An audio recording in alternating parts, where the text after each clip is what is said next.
तो चलिए बढ़ते हैं आज की कहानी की ओर। दोस्तों, ये कहानी उन दिनों की है जब मैं क्रिकेट के ग्राउंड में क्रिकेट खेलने के लिए शाम के करीबन 4 बजे के आसपास जाता था और क्रिकेट खेलने के बाद रात होते होते मैं अपने घर लौटता था। लेकिन एक दिन एक हादसे ने मुझे क्रिकेट से बहुत दूर कर दिया और मैं सिर्फ क्रिकेट से दूर ही नहीं हुआ बल्कि मेरे बचपन की सारी खुशियाँ भी हमेशा हमेशा के लिए गायब हो गई। तो आइए जानते मेरी ज़िंदगी में शामिल हुए एक ऐसे हादसे के बारे में जिसके बाद आपके भी रोंगटे खड़े हो जाएंगे। नमस्कार दोस्तों, मेरा नाम रोहितास है और मैं एक गुप्ता परिवार से बिलोंग करता हूं। और ये कहानी तब की है जब हमारे गांव में सरपंच के वोट चल रहे थे और उन्हीं वोट के दौरान मैं क्रिकेट के ग्राउंड में क्रिकेट खेलने के लिए जाया करता था। एक दिन हमें पता चला कि आज ग्राउंड के अंदर सरपंच आने वाले हैं जो हमारे ग्राउंड के इम्प्रूवमेंट के लिए कुछ चीज़ें बताएंगे। हम जानते थे कि वो इन दिनों ये सब इसलिए कर रहा है क्योंकि उसे आने वाले 5 साल के अंदर फिर से अपना अधिकार जमाना है। लेकिन इस बार हम उस जलील सरपंच को वोट देने के लिए बिल्कुल भी तैयार नहीं थे। खैर, अब वो सरपंच सबसे पहले क्रिकेट के ग्राउंड में पहुंचे क्योंकि वहां पर काफ़ी सारे युवा लड़के इकट्ठा होते थे और उन्हीं के ज़्यादातर वोट होते थे। वहां पर आने के बाद उसने कुछ अनाप शनाप भाषण देना शुरू कर दिया और उसके बाद बीच में कुछ लोगों ने उसके ऊपर आवाज़ उठा दी, जिस वजह से वहां की पार्टी के अंदर आपस में लड़ाई झगड़ा होने लगा। और देखते ही देखते लड़ाई झगड़ा इस कदर बढ़ गया कि लोग पत्थरों से आपस में बुरी तरह से लड़ने और झगड़ने लगे थे। यह देखकर तो मैं वहां से तुरंत ही भाग निकला। उसके बाद मुझे पता चला कि अब अचानक मेरी बुआ की तबीयत बिगड़ गई है और इस बात ने मुझे इस कदर डरा दिया था कि मैं आपको बता नहीं सकता। क्योंकि 1 साल पहले मेरे फूफा जी की डेथ हो गई थी, जिसके चलते हमें इस चीज़ का काफ़ी डर सता रहा था कि कहीं बुआ को कुछ हो ना जाए, वरना उनकी बेटी और बेटा का क्या होगा। और इसी चीज़ के चलते मुझे मजबूरन बहुत ही जल्दी अपनी बुआ के घर के लिए निकलना पड़ा था। उन दिनों हमारे पास हमारी हीरो होंडा की एक नई बाइक थी जो हमने कुछ दिनों पहले ही खरीदी थी।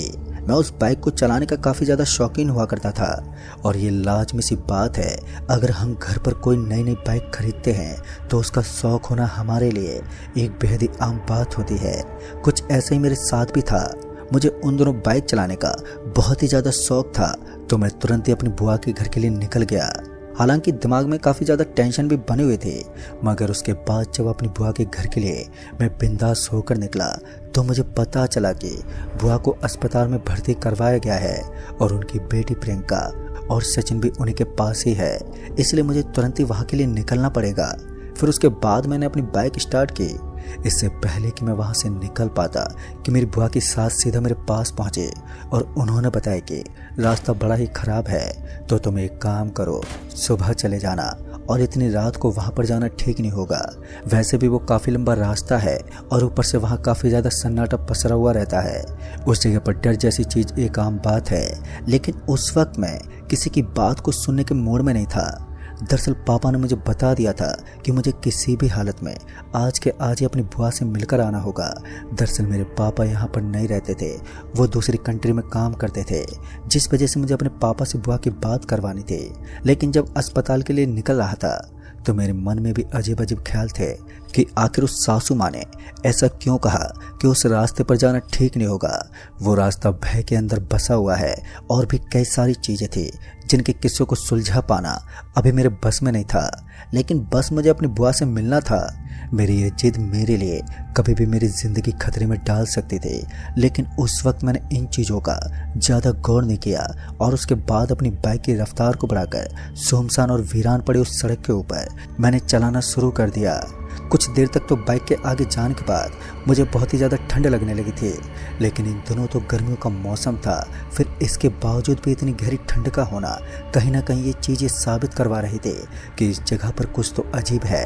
हालांकि कुछ दूर आगे जाने के बाद फिर से मुझे गर्मी का एहसास हुआ, लेकिन जैसे उस ठंड का खात्मा हुआ तो वैसे ही मुझे ऐसा लगने लगा कि मेरी बाइक के पीछे वाली सीट पर कोई बैठा हुआ है।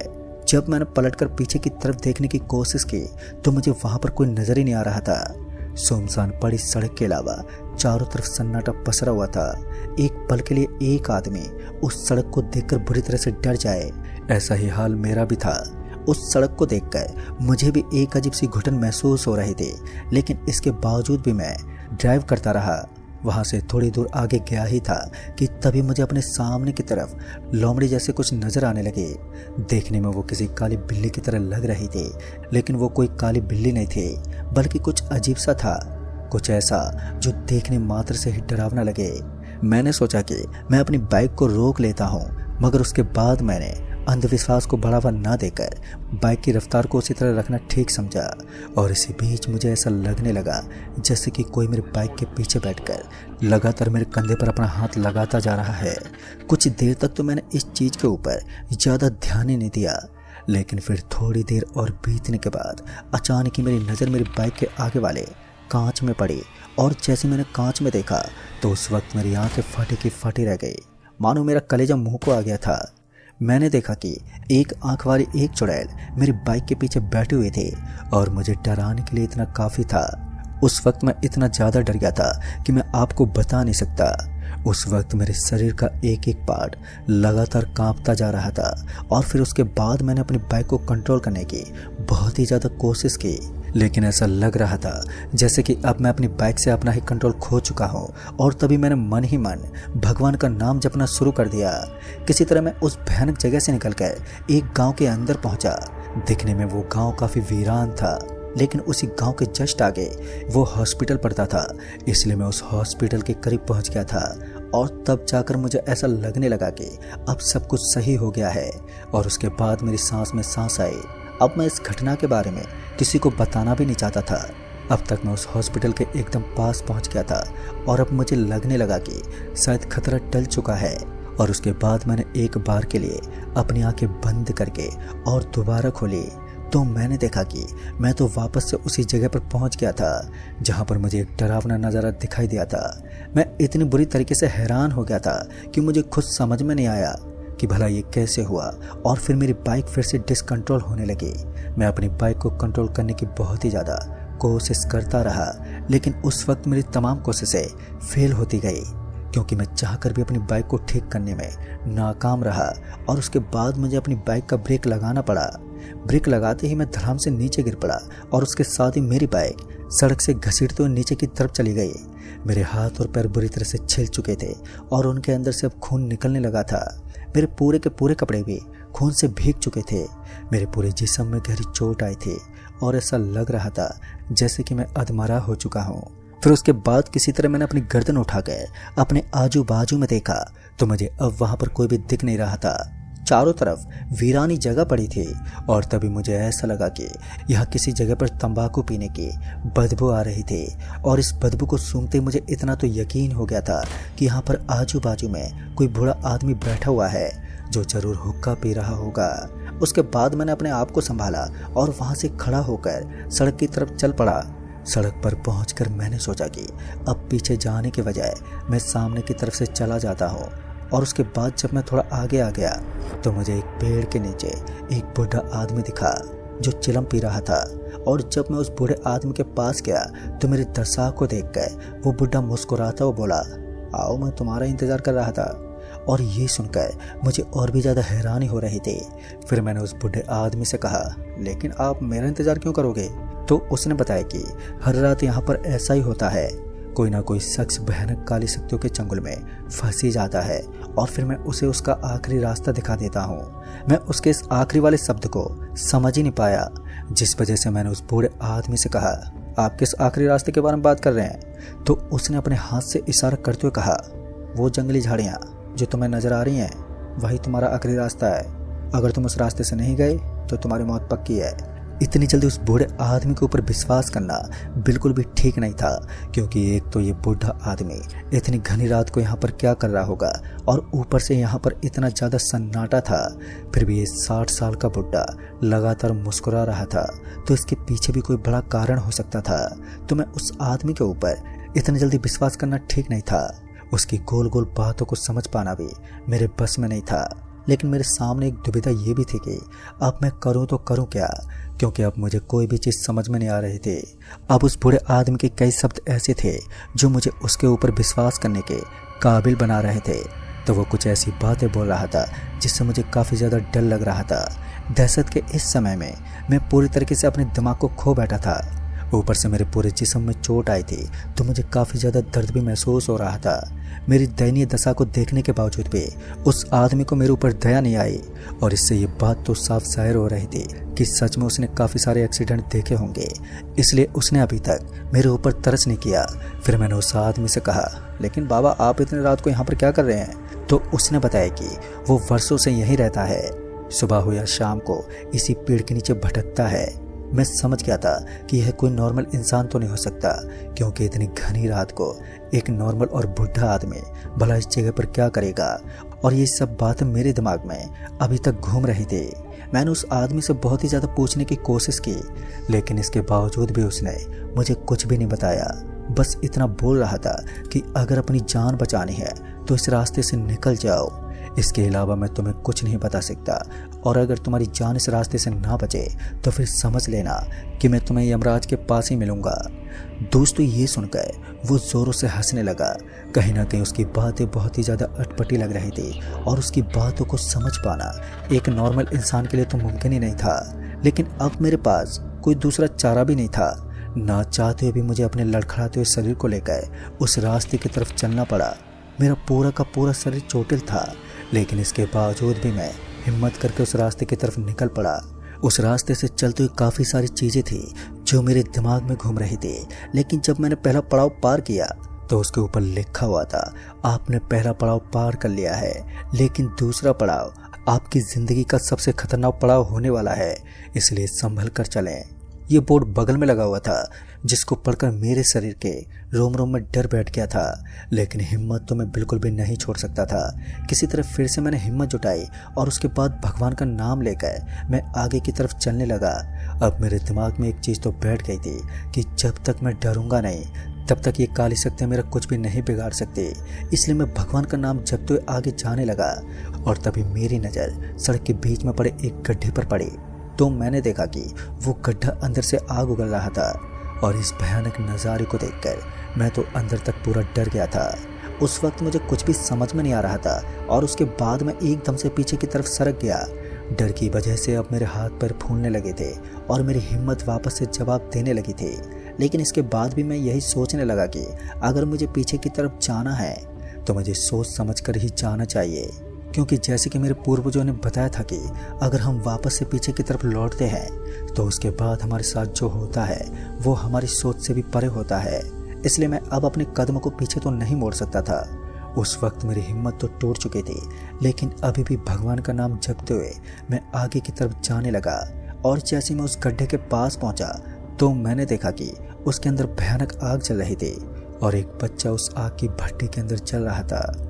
वो तड़पते हुए रोने लगा और ये देखकर मेरा पूरा का पूरा शरीर बुरी तरह से थर-थर कांप रहा था, यहाँ तक कि मैं कुछ कर भी नहीं पा रहा था। उसके बाद मैं अपने घायल शरीर को घसीटता हुआ वहाँ से आगे जाने लगा। एक नज़ारा ख़त्म हुआ ही था कि तभी मुझे बीच रास्ते में एक और छोटा सा मासूम बच्चा नजर आया। वो बच्चा उस रास्ते के बीच में बैठकर धूल से खेल रहा था और तभी पेड़ की एक शाखा उस बच्चे की गर्दन पर गिर गई और मेरी आंखों के सामने ही उसकी गर्दन टूट गई। उसकी गर्दन को टूटता हुआ देखा तो मुझे खुद से ही घिन आने लगी, क्योंकि आज से पहले मैंने कभी भी इतने भयानक नज़ारे को नहीं देखा था। देखते ही देखते उस बच्चे के शरीर से सारा खून बाहर निकलने लगा और उस रास्ते पर फैलने लगा। लेकिन तभी मुझे उसी बच्चे के हंसने की आवाज़ आई। टूटी हुई गर्दन के साथ वो बच्चा एक बार मेरी तरफ देखने लगा और उसकी गर्दन झट से मेरी ओर घूम गई। मैं जानता था कि मुझे पीछे की तरफ तो बिल्कुल भी नहीं पलटना चाहिए, क्योंकि मैंने पीछे की तरफ मुड़कर देख लिया तो ना जाने मेरा क्या हाल होगा। फिर अचानक ही ना जाने कहाँ से लेकिन काफ़ी सारे बच्चे अचानक ही मेरे पीछे की तरफ दाखिल हो गए और उन्होंने एकदम से ही ज़ोर से शोर मचाना शुरू कर दिया। उनका भी कुछ इसी तरह का हाल था। उन सभी की गर्दन टूटी हुई थी और उन सभी के हाथ पैरों में काफ़ी ज़्यादा मोच आई थी। इस चीज़ को देखकर मैं अपने घायल शरीर के साथ सरपट वहाँ से भागने लगा।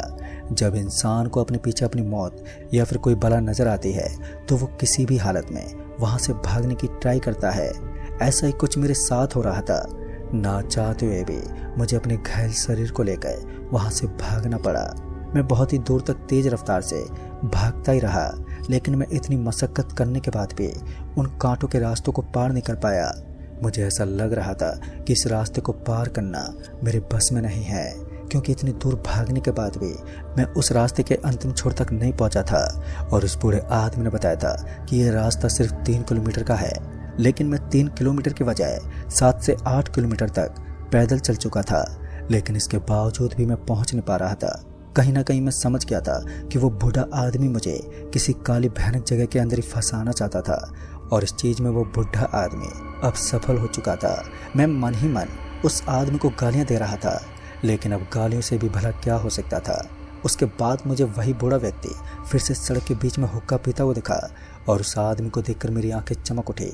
फिर मैंने उस आदमी को देखा और फिर उसे आवाज़ देते हुए कहा, ओ भाई साहब, आप मुझे क्यों फंसा रहे हैं? मैंने आपका क्या बिगाड़ा है? तभी उसने बड़ी ही हल्की आवाज़ में कहा, तुमने तो कुछ नहीं बिगाड़ा, लेकिन मैंने ज़रूर तुम्हारी जान बचा दी। और उस बूढ़े आदमी की इस बात को सुनकर मैं तुरंत ही पीछे की तरफ मुड़ गया, और जैसे ही मैंने पीछे की तरफ पलट कर देखा तो इस पर मैंने देखा कि वो सारे डरावने बच्चे एक बार फिर से मुझे अपने पीछे की तरफ खड़े हुए दिखाई दे रहे थे, लेकिन अब वो आगे नहीं आ पा रहे थे। ऐसा लग रहा था कि उनके सामने कोई अदृश्य दीवार आ गई है। फिर उसके बाद मैंने उस बूढ़े आदमी का बहुत ही शुक्रिया अदा किया, तो उसने बताया कि वर्षों पहले वो भी तुम्हारी ही तरह इस जगह पर फंस गया था और उसकी मदद करने वाला आजू बाजू में कोई नहीं था। लिहाजा उसके बाद वो खुद ही इस रास्ते पर आगे आने लगा, लेकिन इस श्रापित रास्ते ने उसे आगे नहीं बढ़ने दिया, जिसकी वजह से उसकी जान चली गई। और अब वो नहीं चाहता कि दूसरे लोग भी इसी के चलते मर जाएं, इसलिए वो काफ़ी लोगों की मदद करता है, लेकिन ऐसे बहुत ही कम लोग होते हैं जो अपनी जान बचाकर निकल जाते हैं। अब तुम यहाँ से जल्दी से निकल जाओ। दोस्तों, उसके बाद मैं उस शॉर्टकट को पकड़कर हॉस्पिटल में पहुंच गया। उस वक्त मेरे शरीर में भी काफ़ी खरोंच आ गई थी, इसलिए उसके बाद मैं फटाफट ही उस हॉस्पिटल के अंदर पहुंचा।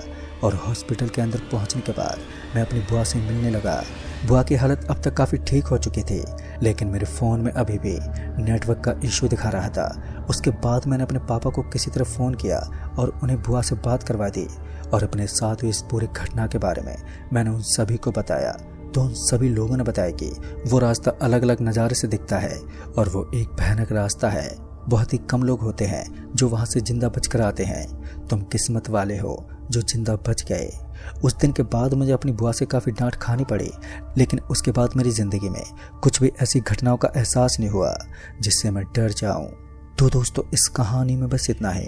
कहानी आपको पसंद आई हो तो वीडियो को लाइक शेयर जरूर कर दें, और साथ ही हमें नीचे कमेंट बॉक्स में ज़रूर बताएं ऐसी एक और नई कहानी के साथ। तब तक के लिए बाय एंड टेक केयर।